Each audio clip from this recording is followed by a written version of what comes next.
Participate करेंगे, दे are the sun bird, ठीक है, they are the sun bird first of all, second is the humming bird, parrot और the बुलबुल। ये हैं बहुत सारे जो पॉलिनेशन करते हैं। So most importantly is the sun bird and the humming bird, sorry. First example of this, the flower of the bombax or the red silk, begonia, agave, जितने भी होते हैं ये सब के सब इन बर्ड के द्वारा विजिट करे जाते हैं। So example of this flower of the agave, begonia और the bombax. Next is the flowers are large with tubular shape corolla. आपने देखा जो करोला है वो कैसा हो गया है, ट्यूब शेप, लंबा हो गया है, tubular shape corolla, very important feature of this.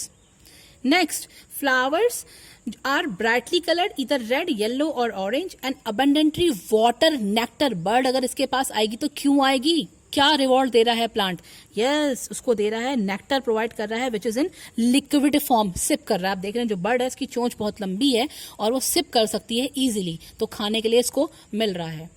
Okay, so this is diagram of this pollination by bird और known as the ornithophily. In this ornithophily आपने ये देखा जो कोरोला है वो बहुत ही लंबे हैं, इलोंगेटेड हो चुके हैं, और जो बर्ड है वो अपनी बीक से, अपनी चोंच से नेक्टर को क्या कर रही है, सिक्रेट कर रही है। एंड एग्जाम्पल इसके क्या है, हमारे हमिंग बर्ड हैं या सन बर्ड हैं जो हमारे पॉलिनेशन में आते हैं।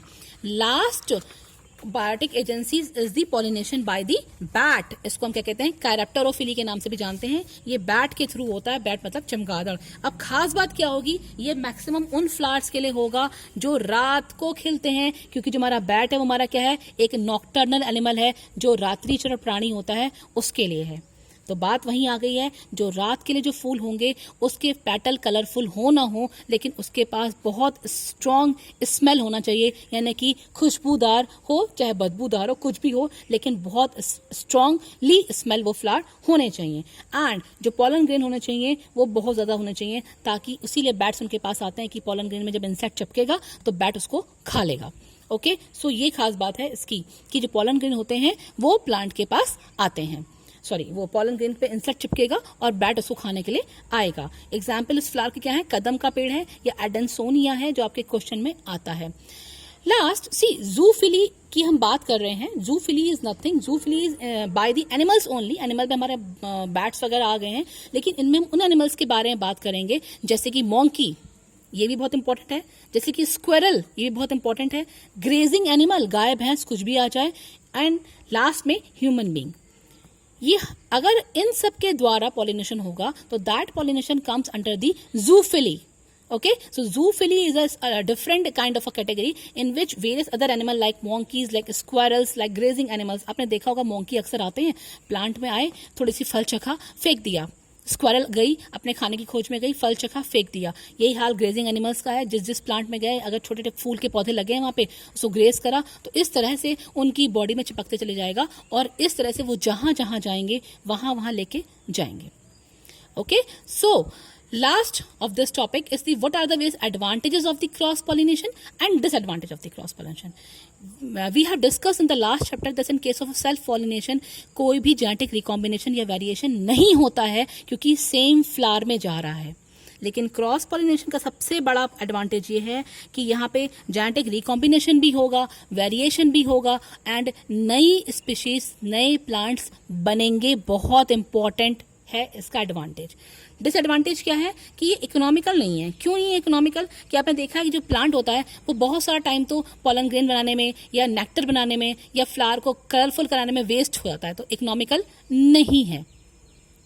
नेक्स्ट है production of the healthy offspring. Yes, जब क्रॉस पॉलिनेशन हो रहा है तो जो ऑफस्प्रिंग हो रहे हैं वो हेल्दी प्रोड्यूस हो रहे हैं रादर देन दी सेल्फ पॉलिनेशन। डिसएडवांटेज क्या है, एक ये हमने उस दिन भी बात की थी कि जो प्लांट होता है वो बहुत ज्यादा पॉलन ग्रेन बनाता है, क्योंकि यहाँ पे अनसर्टेनिटी बहुत है। ठीक है, जरूरी नहीं है कि उसी प्लांट के उसी फ्लावर पे गिरे जिसपे उसको जाना है, तो अनसर्टेनिटी की वजह से इसको फैक्टर ऑफ चांस इसमें हमेशा बना रहेगा, गिरेगा कि नहीं गिरेगा, 50-50% लाइक।